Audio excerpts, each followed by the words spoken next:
welcome back, ladies and gentlemen, to another exciting edition of the Renatus J.A.M. My name is Jay Stark, and joining me as always is my fearless co-host, Mr. Matt Snyder. Mr. Matt Snyder. Who is without fear. Without what? Fear. Fear? He said I'm fearless. Yes, You say it every week.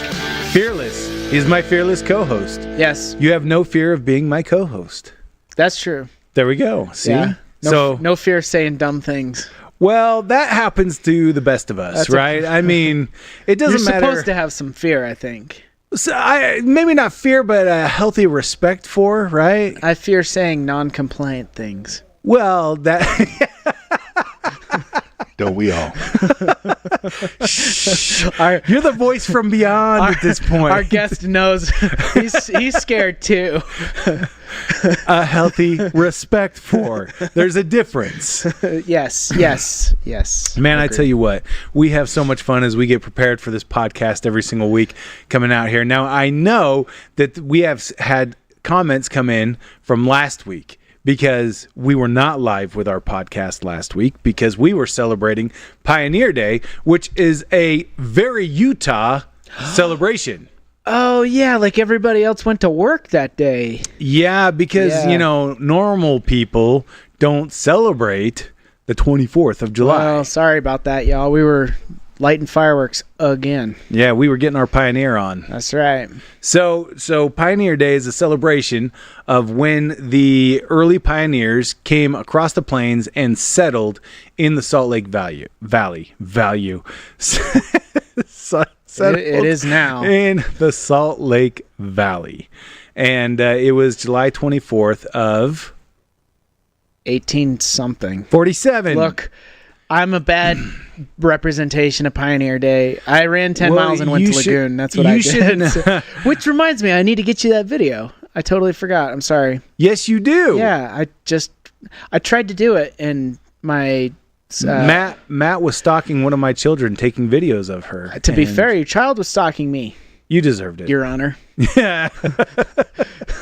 Non-compliant things said on this podcast are not a representation of the ideals or thoughts of the company. Oh, man. Yeah, no. Anyway. We went to Lagoon. 1847. That's why it's called the Days of 47. Yes. Okay, that makes sense. July 24th, 1847 is when Brigham Young planted the flag and originally named the state. I know you know. Go for it. Deseret. See, I didn't know that. Named Deseret. Yeah. Again, I went to Lagoon and lit fireworks and ran 10 miles. That's what I did. And what does Deseret mean? Ooh, I know this industry. Close. It means honeybee. Oh, that's why we're the Beehive State. That's why we're the Beehive State. Boy, I'm learning some stuff. You can tell he got it in there, didn't he? How much? He got the U.S. Congress was like, no, it's Utah. He's like, all right, but we're the Beehive State. We're the Beehive State. Wow. Yeah, they didn't want to allow us to be Deseret, but it's all right. We're Utah. Why? Why didn't they want Deseret, or why are we Utah? Because those are two different conversations. They said that's already taken by a book company. What? That's a joke. The name was taken. The name is... I don't know. Nobody outside of Utah is going to get that. Nobody else is going to get that never... No one's going to get that. Never Deseret book already had looked the any name. of this up. Okay, I didn't know. But So I've Utah, never looked any of this up. Utah is after the Ute Indians, and one of the problems that they had with the original proposal submitted by Brigham Young was the size of the state of Deseret, which incorporated a lot of New Mexico, Arizona, Idaho, Nevada, and Colorado all into one state, because he submitted this before they were states. Gotcha. Okay. I don't know why exactly the name Deseret was turned down, but it was. Yeah, it doesn't make sense. Yeah. Yeah. So I didn't even know it was a book we solved company. that already. I just thought it was the news taken or something. by a book company. So there's a book company in Utah called Deseret Book, for anybody who doesn't know. But Utah is after the Ute Indians, and that's where the name comes from. Okay. I'm now remembering some of this from There you school. go. You got to know Utah history. I think if I remember right, in the Ute language, it means tops of the mountains, right? Oh, I don't know. I think so. Someone fact check me. Yeah, we're gonna have to. Facebook, That's awesome. fact check me. Yeah, somebody look that up. No one cares. What does Utah No one cares. I know, right? Like, I unfortunately didn't when I was in school learning all this. Apparently, right? So yeah. Oh, what's that? Voice from beyond? Yes, it does. Yes, Top of the mountains. Top of the mountains. Okay. Yep. Good job, Mitch. That's Oh, like wow. 3 for 3, dude. Yeah, dude. So instead of saying top of the morning I'm like the full Irish of useless do, information. By the way. I Let's think that's why say you invited me here. Today. we should it's start. the useful information that we invited you I don't have for. much of that. There's I a don't have much lot. of that. I don't know. I should have told you that So, before. we should start in Utah. We should start saying top of the mountain to you. top of the mountain. Top of the mountain to you. That should be the new thing. All right. I like that. While you're drinking your chocolate milk. That's or right. your fizz. That's what we do. Oh, we don't do fizz. coffee here. We do We fizz. do fizz. We do what's the other, swig? Yeah. Yeah. It is interesting to see how different states have different like mini cultures. Like I was up in Montana. Yeah. And there's nowhere to eat. There's no like there's not a lot of food places. Diners. There's not there's just diners. There's just diners. You can't find a Chick-fil-A or something like that, right? Like you're trying to feed your kids. You're going to starve up there. There's casinos. There's Bars. marijuana dispensaries, there's bars, and there's little coffee shacks, and that is it. And then like That's your choice for feeding your kids? 2 diners. Yeah, they really enjoyed the brownies. I'm just kidding. That was a joke. So, yeah, no. Once again, the views and opinions expressed on the show are not those of the company. I feel like I have to keep adding the disclaimer here on my compliance guy. We need a lower third that Aaron can just pop up every time Matt starts talking. But they have beautiful mountains. Glacier was gorgeous. Yeah, So, yeah. Yep. I can imagine. All right, so Matthew, before our guest, who shall not yet be named, comes on to the show. Mystery. It's a mystery. What's new and exciting? Oh man. Well, I'm looking forward to Bridger Pennington coming on the Founders Live. Oh, man, next Monday. Yeah. He's coming out. So wait, let me get the date on that because that's like what, the 4th of August, 5th? It is Something like 5th. It's the 5th of August. He's coming out on the Founders Live to talk about Stuff and stuff. stuff and stuff. Very good. That's very Does not represent the opinions of Renatus. Yes. Unless it's about compliance. Look. Oh, I love you, Aaron. Editing humor brings me great joy. Me too. And I love just, it. That's awesome. I love it. I feel like this is going to be a challenge getting through this. And that's all we got for you today. Thanks for joining us. Yeah. Oh, All right. Bridger Pennington, Founders Live, talking about creating a fund or launching your fund. He's talked he taught a class about it, and it's quite a popular class. People loved it. Yeah. Like people really walking out of that It is. class were like, this is incredible. It's pretty phenomenal. One of my favorite attributes of Renatus is that we look for and hire only practitioner instructors. Yep. And I shouldn't say hire, we work with only practitioner instructors. And when he was on the stage, it was easy to see just how deep his font of information, he knows his it. wealth of knowledge. Yeah, went. because questions would pop up, and you could tell it's not the first time he's had that question or thought about Right. it. He had a very a real depth and breadth of knowledge on the topic. Like he's out doing it. Yeah, exactly. Every single day he's out there doing this for himself, for others. And I can't wait for him to come out on the Founders Live to give everybody on the Founders Live a little preview of the information that he covers in the class, to talk about, the current environment for funds and what that looks like, working with the different 3-letter organizations and being able to operate ethically, morally, legally, all those things. Yeah, it's everything, especially in this day and age. Yeah. Yep, exactly. So he's going to be coming out on the Founders Live this coming Monday, August 5th. Don't miss that. Make sure everybody's on there. It's going to be a great tool for all of our current customers to get an idea of what launching a fund is all about. It's going to be a great tool for all ICMs to get on there and understand a little bit more about the Renatus education. And then it's going to be a great tool for all of the guests to come on there and get a preview of the Renatus education. And Bridger is going to blow people away. Just with, like we talked about, the depth of his understanding in launching a fund and his excitement for it. You can tell he truly loves the strategy of working with funds. Yeah. It's awesome. Yeah, I love it. I love it when we find somebody that has that kind of passion in their given topic, what they do. Because I can think of quite a few others, Jason Andrus being another one. He's another one of those what's new and exciting because he already filmed his class. He's going to come, but we'll have that ready soon. And I'm hoping in the next couple of weeks we're going to see that class come out. And what it is it's a reimagination of a class that we have already had. It's the due diligence course. I would call it more than a reimagination, though. Like it really covered a lot of new. It was so necessary for the day and age that we're in. Absolutely. So the original due diligence class really covered the analysis of multifamily deals. Yeah. This course now covers the gamut of all of them. Yeah. How to do due diligence and how to do due diligence differently for the different strategies that you plan on employing on any given deal. I said do, but it said DODUE. Yeah. It's not the same thing. Do due diligence differently. Right. All I can think of is Friends, and hopefully people that Chandler reference doo-doo in the interview. Anyways, sorry.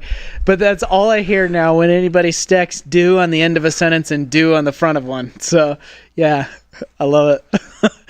Yeah, this one, boy, this is my favorite podcast. We got as my son says, slappy happy. Yes, because that's what he gets at night if he stays up. Yeah, we got a little slappy happy, and if you're wondering what that looks like in Utah, it's just sleep deprivation. That's what we do. Yes, I know I'm running off of lots nothing. of caffeine. You said you were up to like 4 a.m. this morning, so I was like, yeah, I don't know what your problem is. I am not suffering from sleep deprivation right now. In fact, I've been getting more consistent hours of sleep recently than I have. That's because your wife's out of the country. Exactly. Yeah. That's what it would take for me. Yeah. I'm just kidding. Oh man, it's funny how every conversation in my life right now seems to come back to that.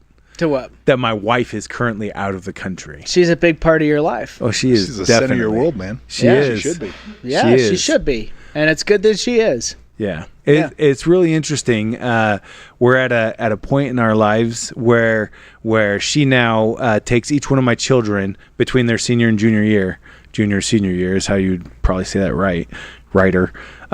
She takes them onto a humanitarian mission for 3 weeks. And so she's taken my daughter to Belize. She took my other daughter to Fiji. And now she's taken my son to Kenya. Mm-hmm. And they are adding on to an existing school. They're building more rooms in this school because this school has 2,400 kids that attend it and 30 teachers. And Unreal. So... Yeah, the average class size is over 125 students. Oh my gosh. And the reason why is because they don't have enough rooms. If they had more rooms, they could actually hire more teachers and have smaller class sizes. And so these rooms are so timely right now for these kids. Wow. What a cool thing for them. I mean, what a cool experience, especially as a senior going into senior year of high school. Yeah. Yeah. Yeah, my son is getting the American blinders taken off of his eyes of what real happiness is, of what real poverty is, of what, how people can survive. Dude, what a cool experience to happen at, what is he, 17? 17? Yep.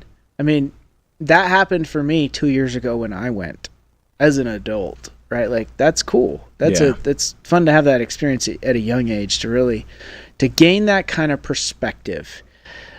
Because real life happens there. Yeah. We don't live in real life here, I guess, if you will. I mean, life can be stressful. First world problems. Yeah, we've got first world problems. Yep. Doesn't mean that they're not problems. It doesn't mean that there's not, issues, but boy, when you interesting. Can't eat, when you're like worried about eating. You ever have the experience where you listen to somebody else's hard, whatever they're going through right now, and you think to yourself, I am so grateful I'm dealing with my problems and not those problems? Yes, that. There are so many people that would love to enjoy our problems versus their own. Yep. And the flip side of that coin, though, is that, I spent some time with some of the local tribes and stuff in Kenya, in rural Kenya. Yeah.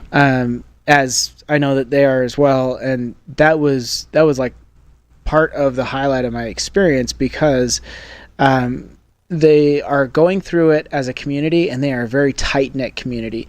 Whereas here, it feels like you're together. with everybody, but it's through an electronic device. It's not real. It's not the different. same It's kind not the of same. connection. It's not the same. Yeah.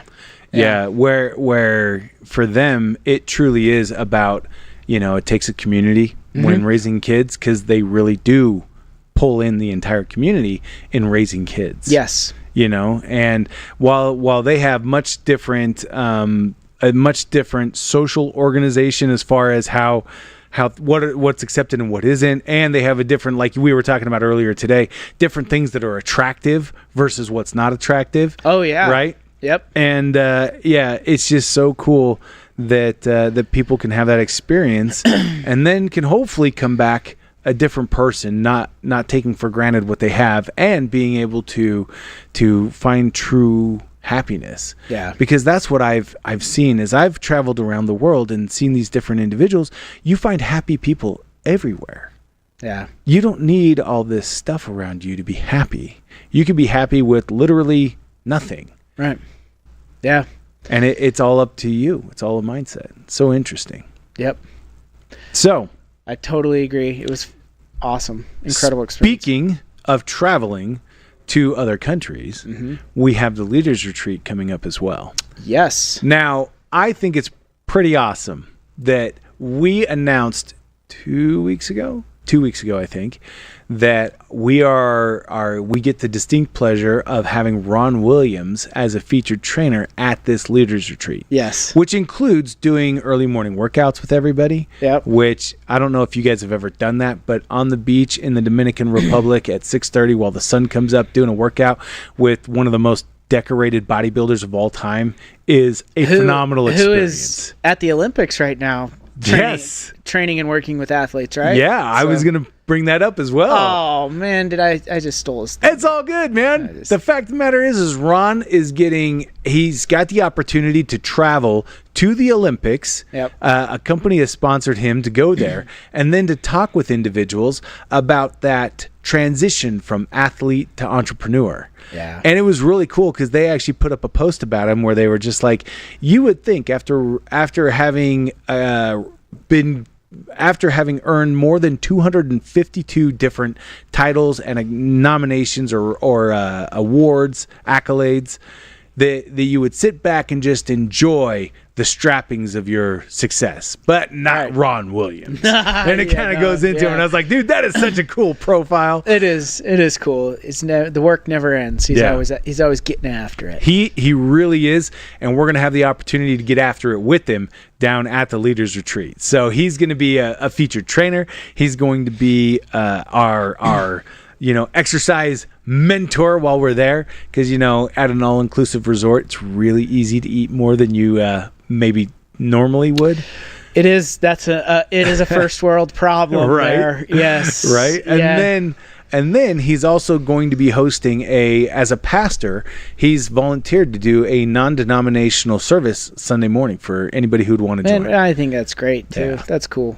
Yeah, so, it's gonna be a lot of fun. Bring everybody together. More than that, this is going to be one of the highest attended Leaders Retreats that we've ever done. Yeah. And we're going to be doing it in one of my favorite places in the world, the DR. Yeah, I'm excited. I've never been. So it's the people there are so friendly, so kind. If you get off the resort and actually get out into the communities, the people are phenomenal. And it's not to say that anything's wrong at the resorts, but at the resorts you kind of get that, they cater to Americans and that kind of stuff. But when you get outside of the resort, you really get a feel for the people, and they really are humble and kind and happy, and it's just a good time. Just a really good time. And I'm not the only one who's had that experience, because last year when we were at that, if you remember, Bob asked the crowd, he said, hey, if we look to next year's Leaders Retreat, where would you want to go? And almost unanimously, everybody was like the Dominican Republic. Yeah, there was the vast majority of everybody wanted to go to the Dominican. Yeah. So I'm very interested to see what that looks like, because I've never been. Yeah, that was actually my first Leaders Retreat. Are you serious? When was that? 2016, 2015? Okay. Yeah, I think it was 16 if I remember right. I think I missed that year. I think that was Zika. Wasn't that like right when Zika broke out or whatever? Idea. It was like all the rage. All the rage. It was all the rage. It was all the rage. Everyone's doing it, Well, man. Linz was pregnant with Gray at that time. So, Oh, gotcha. so it was like, gotcha. Yeah, that makes sense. yeah, like our doctor said no. What happened to Zeke, man? Where did that go? Okay, let's not get into that. That's a rabbit hole we're not going down. All right. So here's the deal. We have with us, obviously, Mr. Mitch Nelson. I love doing an introduction for anybody who doesn't know our featured guests. And Mitch is one who has had a tremendous amount of experience. He's not only experienced, but now massive success. He has become a top income earner in the company again. And we'll get a little bit into that story, but he and his wife are phenomenal team leaders. They exemplify what servant leadership really looks like in a community and the benefits that come from that. He has a phenomenal attitude. He's a wealth of knowledge. He appreciates bad dad jokes. And he and I are basically twins. So if you look at us hard enough, you might think that he's me and I'm him, and that's okay. Yeah, we should have done. Oh, there it is. Oh, we should have done the name tag. Boom, so we know the boom. difference. Look at that. Who's who? I can't tell. There you go. Yeah, if I weren't wearing a collar, if I was just wearing a blue T-shirt, you guys wouldn't be able to tell us apart at all. Yep. So, welcome to the podcast, Mitch. How you doing? I appreciate it. I'm good, guys. I'm excited to be here. Yeah, it shows. I'm honored. Man. Thanks for inviting me. He walked in like half an hour early, just all fired up, just excited. Yeah, it bleeds off of you, man. You're excited. I love it. So let's talk just real quickly about some of your journey, because you said 2016 was your first leaders retreat. So when did you originally find Renatus, or when did Renatus find you? I signed up July of 2013. It's been 11 years this month. Holy smokes! Yeah. Wow, that's awesome. And I was kind of an interesting story. So John O'Neill was the person that found me, and he. There's a story there. Like I came down to the meeting. I'm like, nope, not for me. Right. And then, I love that.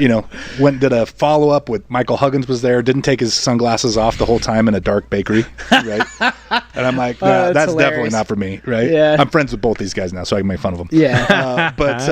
And then, come to find out later on, years later, we got the drive system, and I'm an executive. That's my second drive. But it was John inviting me to one of his fix and flips that I'm like, this is doable. Like, these people are actually doing what they're saying they're doing, right? Yeah. And so that was where, I made the jump. I mean, it was more than half of my annual income, I think, that I just slapped on credit cards and dove in. Oh, Wow. Yeah, that's And all so- in, baby. That's commitment. So, yeah. But the fun story there is John asked me, he's like, are you going to do any marketing? Because he had someone else. John was about to be 5-star qualified in the old comp plan. Right? Okay, yeah. And so it was me and another combo purchaser that he was talking to, and he sat us both down. I remember this vividly. He sat us both down. He's like, "Are you guys going to do any marketing?" I'm like, "No." And the other guy's like, "Yeah, I'm totally going to do marketing." Right. Other guy disappeared after like 3 weeks. So John ended up putting me in first. So old comp plan, I rolled up to Michael. So John got any overrides from me. Yeah. And the other guy funny. disappeared, right? Yeah. And years later, I ended up becoming a top income earner. Right? Yeah. I've never really I teased bet. John about that, but that was fun. But yeah, for 2 years I was like, I'm not going to do marketing. I'm just going to do real estate, right? Yeah. And then I guess my eyes were open. I mean, this is an incredible opportunity. We're changing lives. Yeah. I don't get to say that about real estate that I do. Right. Right? I'm not changing lives. I look at and it's not. I'm not saying that I'm changing the lives, but I look at someone like a Dane Clark, right? Like, that kid has crushed it, and he has changed fundamentally, not just financially through what Renatus teaches, but who he is. He's just he went through personal development. Like he's a more amazing version of himself. Wasn't he a roofer when you? He was a roofer, and we met at the Apple store. Yeah. I remember him working at the Apple store, and you said that he was so awkward with people that you guys had to put him in the back because you didn't want him interfacing with the customer. Yeah, they put him in the back room because he was so quiet, awkward, like painfully shy. Like, he's the type of person, I don't know if you've ever had this experience with anyone, but the kind of person that you try to have a conversation with and you feel like empathetic pain for that person because of how shy you can tell they are. Right? Like, that was Dane, and totally different person now. If any of you know Dane Clark, like, that is not Dane anymore. No. But watching that change just because of a simple invitation from me Yeah. Not that I take credit for any of that, because Dane did the work, but I introduced him to this thing that made an incredible impact on his life. Yeah. I don't get to do that with real estate, and I'm so glad that that was something that I eventually came around to seeing, was that this is something that rewards you in more ways than monetarily. Yeah. Right? Like there's no value that you can place on that. And see, that's exactly what I feel when I talk about going from your head to your heart. Yep. Right? Is because you stop seeing the dollars and cents and you start seeing the lives and the progress and the changes that people make through them taking themselves more seriously. Yes. Yeah, they're doing the work, man. 100%. They're leveling up in all aspects of their life and doing the work, and that is so rewarding to see. Yeah. Somebody, because I can think of so many instances. We were just talking about all these people that you see a drastic change. Michael was working at Jiffy Lube, riding a bike to work every day. When he found perfect example. Yep. And now he's one of the top income earners in Renatus, and it's amazing to see that transformation that takes place because of the work that people do on themselves. Yeah. Man, I'd love to run into Dane. I haven't seen him in a while. I love that guy. We're doing a real estate investor camp out on his ranch. Oh, nice. The okay, 23rd, 24th, and 25th. If you guys want to come. Of August. Yeah. All right. I'll check that out. I'll see if I can make that, because that would be take the really Broncos cool. up. That would be so cool. Mob around. Right on. Yeah. How much land does he have now? Oh gosh, it's like 40 acres or something. It's awesome. He has a river. Dude. He has 2 beaver dams. This kid, he really does have the dream, man. That's incredible. That is awesome. I'm so proud of that guy. Holy smokes. So and a little jealous, like envious. Like I know. He did it right. He did do it right. He did do it right. So Nicholas Hiller put on here, he said, Dane did roofing for a brief period, but realized roofing wasn't for the fair-skinned redheads. Yeah. Roofing is a redhead in July. I think Bill Burr has a joke about that, right? Exactly. Yeah. That's so funny. Not fun. Not for him. No. So let's talk a little bit about your journey. So you said you spent 2 years as just doing real estate, and then started to share the opportunity with other people. Yeah. And when you climbed quickly from that point on, right? You were making great money. You became a PAC member, and then you had an opportunity that you couldn't refuse, and stepped away from Renatus for a time. Yeah. And now you're back. I had an opportunity I should have refused. Exactly. You should have. Yeah. Well, hindsight's always 20/20, right? Well, and I'm sure we could explore that comment for quite a bit. But what I really want to hear is I want to hear about your journey since you've come back and where you're at today. Yeah. Because it's been again phenomenal to watch the transformation from afar, from my perspective, in your life and in your business over the last, let's see, you've been back for how long now? 2 years. Is it 2 years already? Yeah, I was thinking it was 18 months. I still remember sitting in your office giving you my credit card to put my ICM agreement back in. But that's 2 years ago. That's awesome. Yeah. That's awesome. So tell me a little bit about coming back and about how things have progressed since then. Yeah. It's, coming back was a no-brainer. It's something that I knew I should have done. I knew it was something that in the moment I knew I should do long before I actually did it. And I think maybe my ego got in the way a little bit of no, I don't want them to know I made a bad decision. Right. I don't want my friend Jay and Matt to know that I did that I made a bad choice. But at the end of the day, it was, I wanted to go home. Yeah. This is my family. You guys are my family. And we missed it terribly. And anyone that's a part of the Renatus Nation knows exactly what I'm talking about. Yep. Like this is home for us. And so, the journey, it wasn't easy. I think every time I've found major success in anything in my life, in real estate, in being a marketer for Renatus, it was driven by necessity. They were moments where it was like, okay, I have to make money. Right. I have to make some money. And I'll be honest, this is the best opportunity in the world. I've looked, this is a huge, amazing opportunity. And a great way to make money. Yeah. If you work at it and you really are focused on it, there's a lot of income potential. And that's interesting because I think I've noticed. I'm gonna unpack that point a little bit because I think there's a lesson in that, right? Like you have to be driven by something. In fact, one of the things that Bob told me early on is the money's not going to be enough for you at some point, right? You have to have a mission, and that's ultimately why I decided to start marketing in the first place. Was real estate's great, I'm making some money, and I've also lost some money, and that's so there was a little necessity in that first bump, right? Gotcha. Post-COVID, like we all know what happened. Like we all, I think, felt that a little bit in our pocketbooks, right? And I needed to come back in a big way, and I came back to what I loved, and I still feel like I'm doing what I love.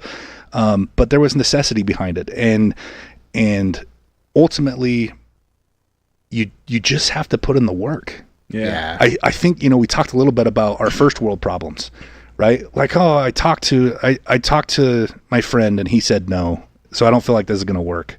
Right. So you talk to a person and now you're giving up? Yeah. And you only talked to him once? Yeah, exactly. Like, that's it? Yeah. Yeah. I'm so embarrassed that I invited someone that said no. It's like you got to put in the work, man. We were talking earlier, like, about our spreadsheet of leads that we have. Yep. Like, I mean, gosh, I don't know, I'm guessing, but I probably sold, 200-300 combos since, since the beginning of marketing. Right.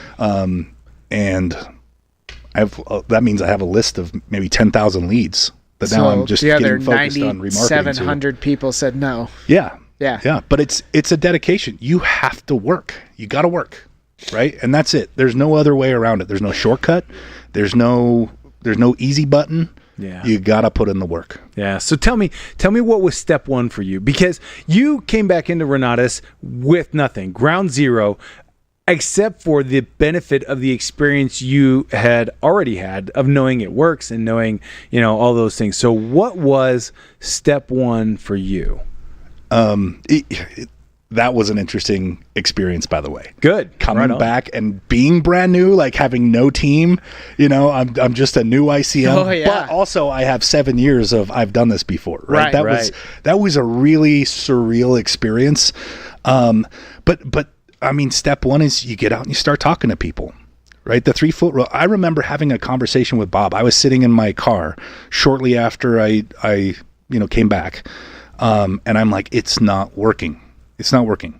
And I was in a different place in life too, right? Like when I started, I was freshly single, and kind of building this in a very different way. Coming back, remarried, 2 kids, right? Trying to learn and be a good dad, and all the things. And I had this conversation with Bob. I'm like, what do I do? Like, how do I find leads? I don't remember. Yeah, right. What do I do? Bob, can I put signs out again? He's like, you can never put signs out. Ever. You're not allowed to do that. Yeah. But he's like, just start. You got to start talking to people. You got to get out and network.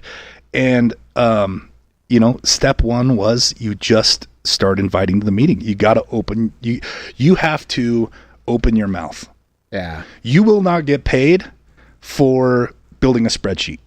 Nope. You won't get paid for sitting down at your computer and pulling in all your contacts and organizing them and, hey, one day I'll call this list.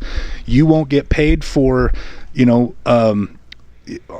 be honest, you won't even get paid for watching the 10-step training. Right. Like none of those things actually pay. Are they important? Yes.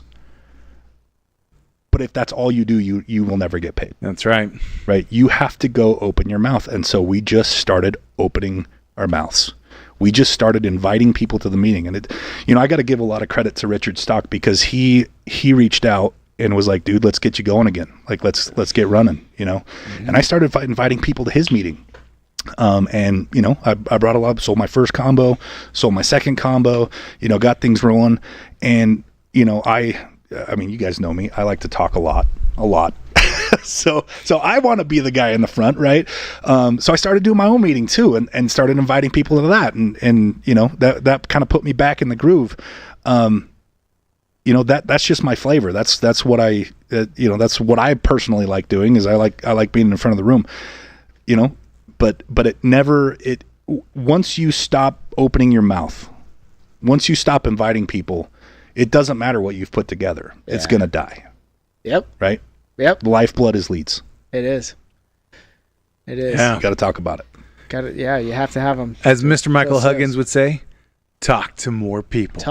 People. So what, I'm curious. And it starts with the 3-foot rule, right? I mean, you don't have to have a fancy marketing engine. You don't have to pay for ads. You don't have to it's nothing crazy. Yeah. It's the stuff Bob told me once, he's like, everything works and nothing doesn't. Yeah. Everything works and nothing doesn't. And that stuck with me to this day. He told me that once, and I've said it probably 4 times a week since, right? Because everything, like whatever it is that's in your brain, like this is an idea, go do it and do the heck out of it. Do it till it's dead. Yep. And be sure it's dead. Double tap, right? Keep doing it. Like, be sure. Yeah. But just do the heck out of everything. Yeah. And so start with 3-foot rule. Make a list of all your friends. I don't even I got a list. It's my entire contact book. I don't care. Right. I'll talk to my dad. I'll talk to my grandpa. I'll talk to my ex-girlfriend. I don't care. Yeah. Like, they're all going to know about this thing that can change your life. Yeah. So it really sounds like step 1 is you actually have to be convicted. Oh, yeah. You have to be convicted of what you're doing and the opportunity that it really is. Yeah. And you already had that coming into this deal. And so then remembering, I got to talk to people. I actually got to get out there. You got to do the work. Right? That's right. So it's funny because Nicholas Hiller put on here that he had a conversation with a gentleman as he was walking out of a restaurant who had some sort of a veteran's hat on. Yeah. And he just thanked him for his service. And all of a sudden the conversation just kind of naturally evolved until he got to real estate investing. And now the guy's coming to an intro. That's awesome. That's how you do it. That is exactly it. That switch needs to be made to where you say, hey, thank you for your service, or nice hat, or whatever. Yeah. And just open the door to that. A trick that I've found that really works with like a 3-foot rule kind of thing, like what Nick's talking about, is ask a lot of questions about them. To an awkward extent. Like, keep asking about that. Because, Jay, if I'm like, oh, what do you do? Oh, well, tell me about your hat. Oh, that's a cool car. Where'd you get it? Oh, tell me about your family. Oh, you got 4 kids? Like, tell me about your 4 kids. What about this one, that one? Just like so much. And then once you can tell it's starting to get awkward, just stop talking, but still look at them.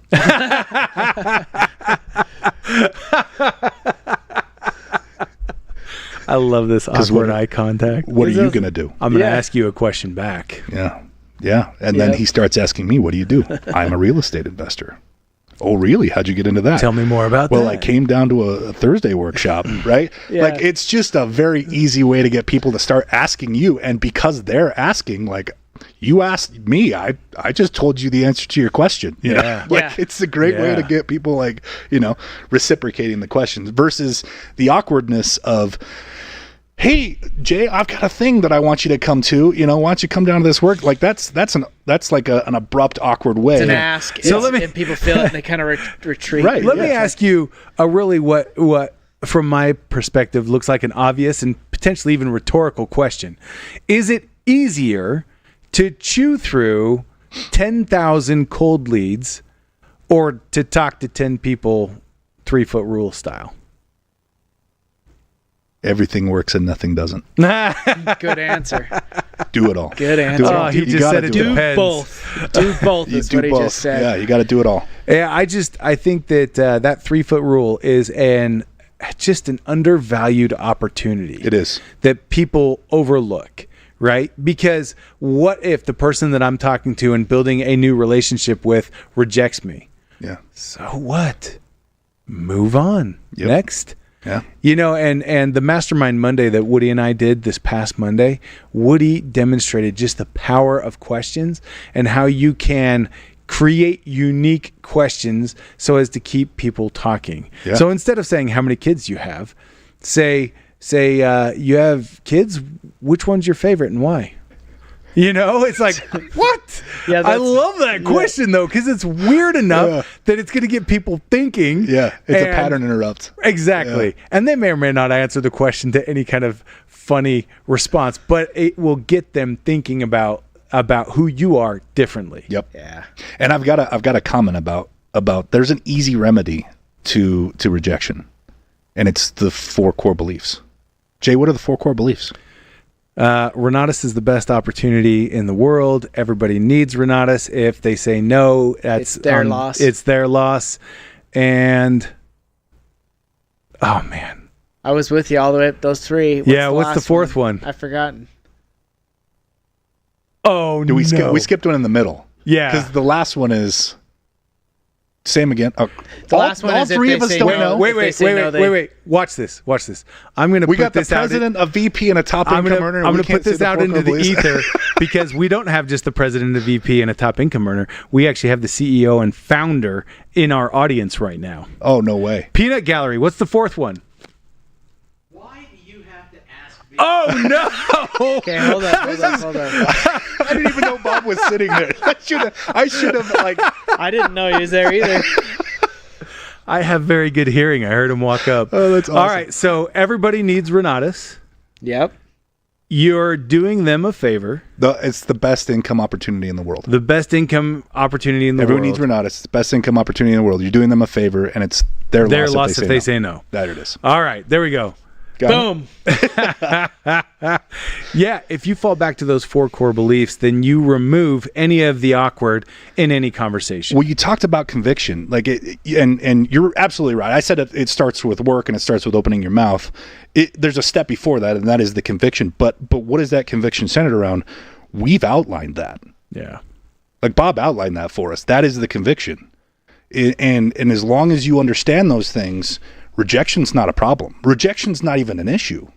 Yeah. It doesn't even show up on your radar anymore because that's what your conviction is centered in. It applies to everything, too. I mean, think about a movie. Like, I know that that Top Gun Maverick was that for me, right? And like, I didn't care who I told. Oh, it's the best movie ever. Yeah. You got to see this movie. You got to go. Like, and if somebody, I'll go with you if you want to go. I've seen it 5 times, but I'll go with you again. If somebody doesn't want to go, it doesn't mean you're less than. No. You're not less. And anybody who truly understands the 4 core beliefs is going to hear a no as a stepping stone to the next yes. Yep. Right? It's just like, it's a matter of so many no's before I get the next yes. This is just the next step. Awesome. I'm glad I took it. Next. And that conviction grows, right? Your conviction is a growing, breathing like organism. And I'm to a point now where I genuinely, having seen what this has done for so many people, even people that mean a lot to me in my life, like Dane, for example, close friend, even before either of us started with Renatus. You really genuinely feel for them. Yeah. And the decision they're making if they choose no, rather than that feeling of embarrassment, like I'm embarrassed that I opened my mouth. Like that's, if you're not convicted, that's what you're going to feel. And if you feel that, that doesn't mean quit. That means get convicted. Yeah. How did you get convicted? Being here, plugging in, showing up to real estate church every Thursday. Yeah. Right. It is not hard with what has been created and what Renatus offers people. It doesn't take you very long to drink the Kool-Aid. So let me ask you this question: how many deals have you done? Over 250. Over 250. So I want everybody on the line to imagine how difficult is the conversation when you're talking with somebody to say, yeah, you know what? I had an opportunity to learn from a guy who's done more than 250 deals this week. I'd love to introduce you sometime or plug you in with him if you're interested. All of a sudden, that adds instant credibility to you and to the person that they're potentially going to talk to. Yeah. And we have so many examples of that throughout the entire community, right? Whether it's PAC members to market leaders to even people that just show up to events. How many people do you know that show up to events that have done a deal?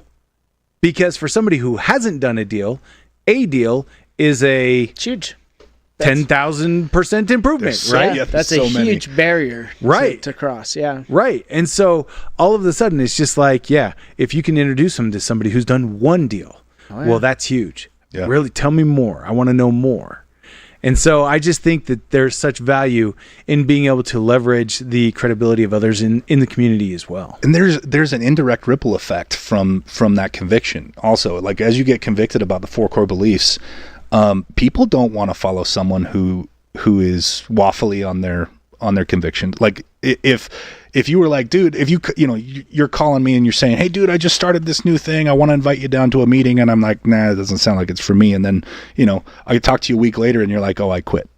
Like, I don't want to follow you if you're a quitter. Right. You know what I'm saying? Yeah. Like having the confidence of me being able to tell you no. And then a year later, I'm like, you're driving a nicer car and you're wearing nicer clothes and dude, you look good. Like, what's going on? What happened? Oh, remember that thing I invited you to?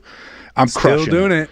I'm crushing it. I wonder where that guy is that John O'Neill had when you two were sitting down. I don't know. Where is that guy? Let's call him. See where he's at. I don't know.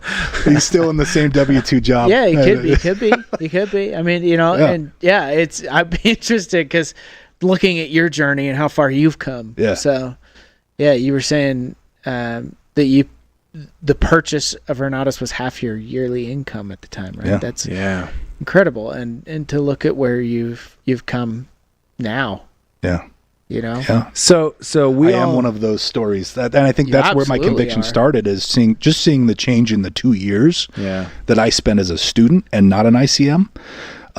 Seeing the change in myself, I'm like, I need to share this with people. Yeah. Like, this is incredible. Yeah. The transformation. I need to share this with people. So you're kind of a comic book nerd. I am. Right? Yeah. Nerds unite. I am nerd all the way around. I like it. And actually, Star Trek, that was one of my favorite awards to give. that 4-dimensional chess set. Dude. It is sitting on my coffee table in my front room. Nice. That's awesome. Yeah. So we all know, Superman came from Krypton. Mm-hmm. We know that, mutants in the Marvel universe all have a special mutation. So with the success that you've created, it's obvious that you are mutated somehow from normal people, right? You are different. Mm-hmm. How? Oh, gosh. Yeah. That's a good question, Jay. I've never been asked that question before. What is my superpower? A couple of things. I think there's a couple of mutations that I have. One is not giving up. Never give up. Never give up, never surrender. Right? Oh, there it is. Galaxy Quest. Galaxy Quest, yeah. Never get Captain Jason Taggart. Oh, yes. Yeah, I would have gotten... There's the level of my nerdiness. I know the name I would have gotten Tim Allen. I would not have gotten that far. No, so... And that's key, right? Like one of my life philosophies comes from Nelson Mandela, and that is, I never. In fact, this was one of the quotes on the dashboard the other day.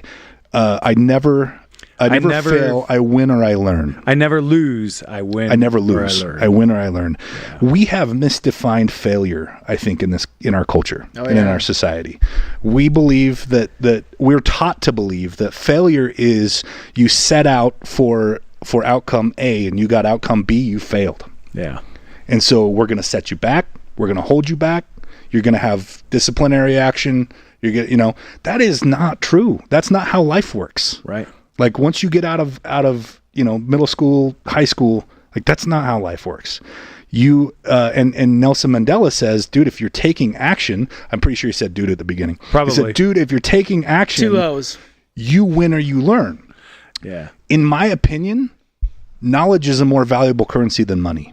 Yes. Because here's the thing. You can take my money away. And I've had it taken away. Yeah. A couple times in my life. You can take my money away. You cannot take my knowledge away. Yeah. And this is the comeback story, right? This is coming back to Renatus. Like, I know how to do it because I've done it before, right? And all the other things we're talking about, like I never gave up and I just kept trying things and I figured it out.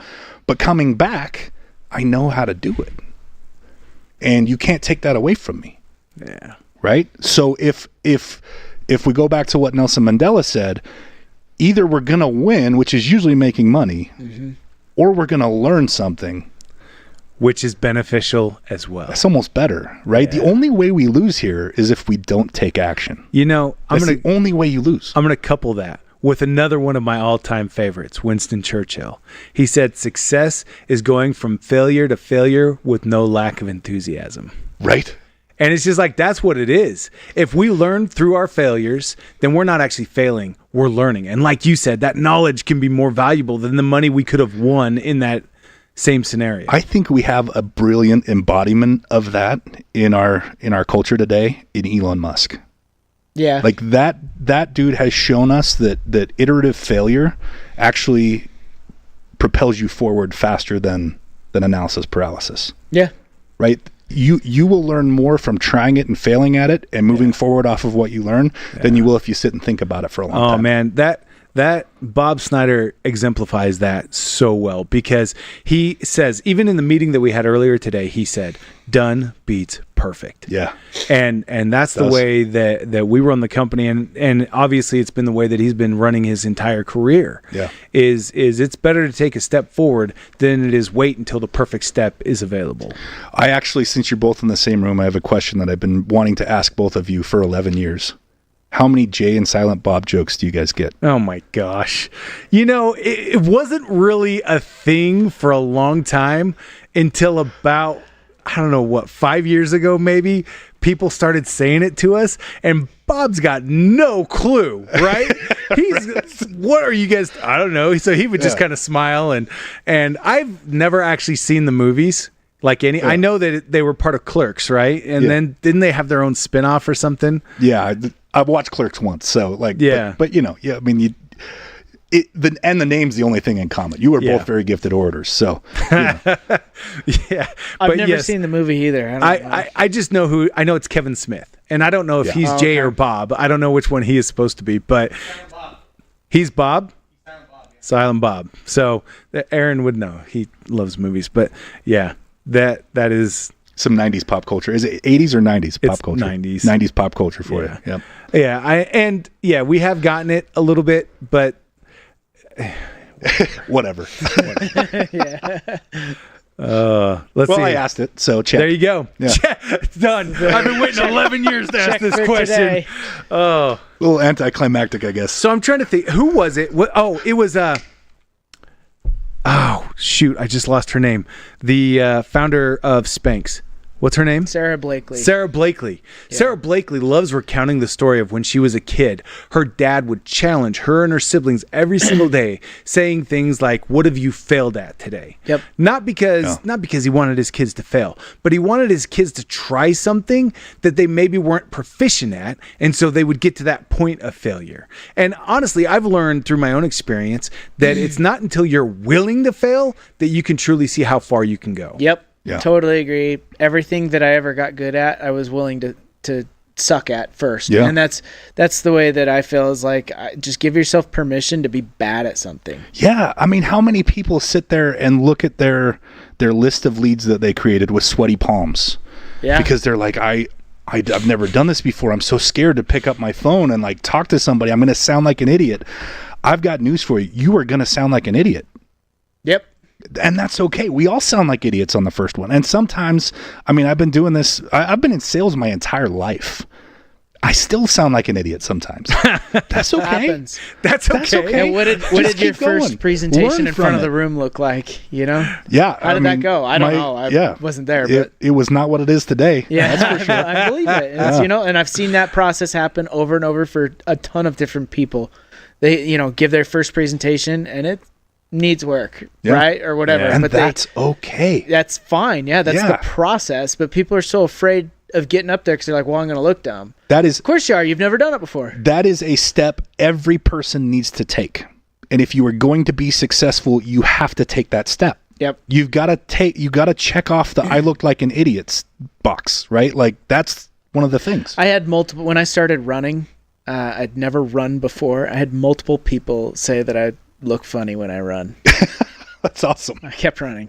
I don't care. Yeah, boy. Just keep doing it, right? Attaboy. And guess what? You ran 10 miles the other day, and I bet none of them did.